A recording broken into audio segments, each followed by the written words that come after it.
नमस्कार, हिमाचल अभी के न्यूज रूम से मैं दिव्या। सबसे पहले अब तक के मुख्य समाचार।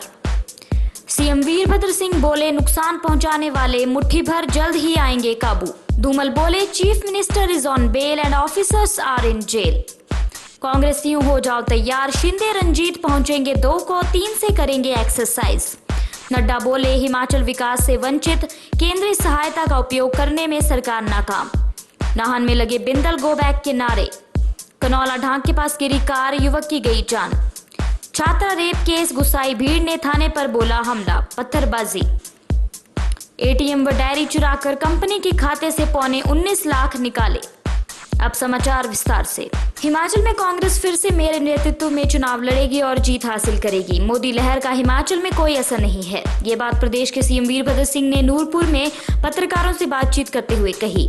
उन्होंने कहा कि कांग्रेस में कुछ मुट्ठी भर लोग हैं जो पार्टी को नुकसान पहुंचाने का काम कर रहे हैं, लेकिन पार्टी उन्हें भी जल्द ही काबू कर लेगी। माना कि हिमाचल में मौजूदा समय में कांग्रेस संगठन व सरकार के बीच तालमेल नहीं है, लेकिन कांग्रेस के कुछ विधायक बीजेपी में शामिल हुए हैं।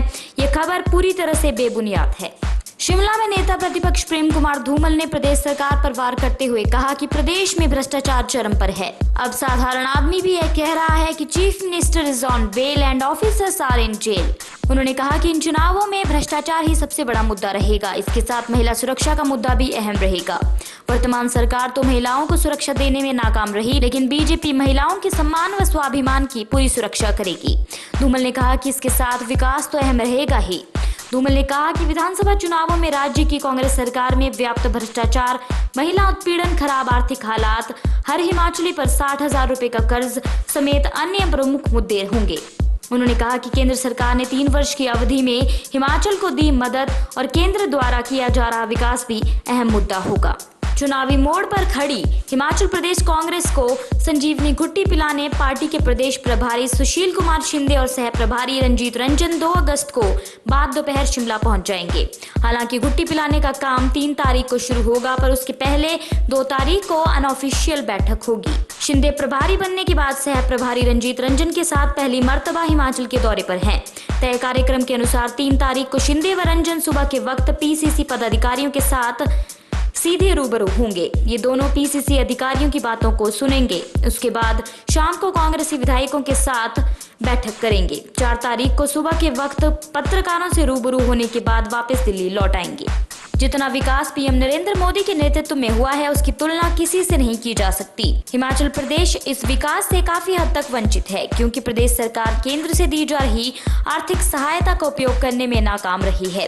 इसके पीछे शायद इनकी भावना यह हो कि विकास का श्रेय बीजेपी को न मिले, जो कि उनकी संकीर्ण मानसिकता को दर्शाता है। ये बात केंद्रीय स्वास्थ्य व परिवार कल्याण मंत्री जगत प्रकाश नड्डा ने बीजेपी प्रदेश कार्य समिति बैठक के दूसरे व अंतिम दिन के प्रथम सत्र को संबोधित करते हुए कही। उन्होंने कहा कि एनडीए सरकार के 3 वर्ष के कार्यकाल में यह स्पष्ट हो गया है कि ये गरीबों की सरकार है, जो कि वंचित और उपेक्षित वर्ग को मुख्य धारा में लाने के लिए समर्पित है। अन्य समाचार ब्रेक के बाद। मछली जल की रानी है, जीवन उसका पानी है, हाथ लगाओ डर जाएगी, बाहर निकालो मर जाएगी। ये कविता हम सब बचपन से सुनते आ रहे हैं दोस्तों। मछली की ओर तो सबने ध्यान दिया, लेकिन क्या किसी का ध्यान जल की तरफ भी गया? अगर भविष्य में जल ही नहीं होगा तो जीवन के अस्तित्व की कल्पना ही कैसे की जा सकती है? वर्तमान समय में जल संकट एक विकराल समस्या का रूप ले चुका है।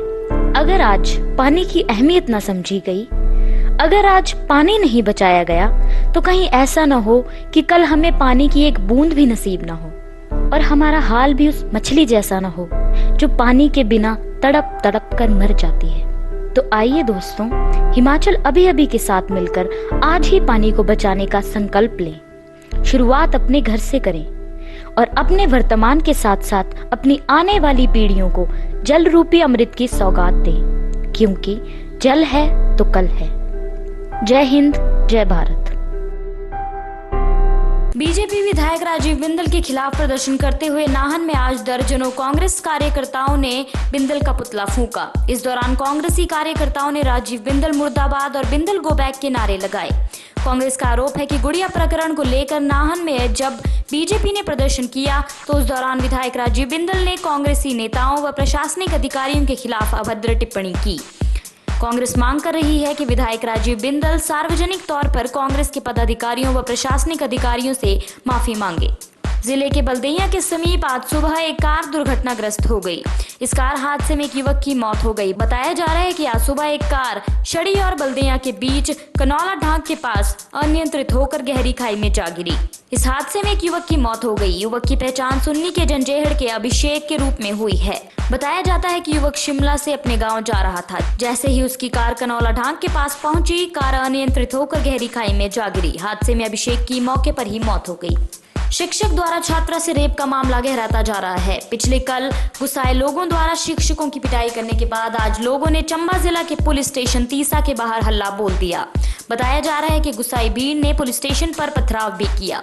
सूचना मिलते ही डीएसपी सलूनी महेंद्र मिन्हास मौके पर पहुंच गए हैं। लोगों को शांति बनाए रखने की अपील कर रहे हैं।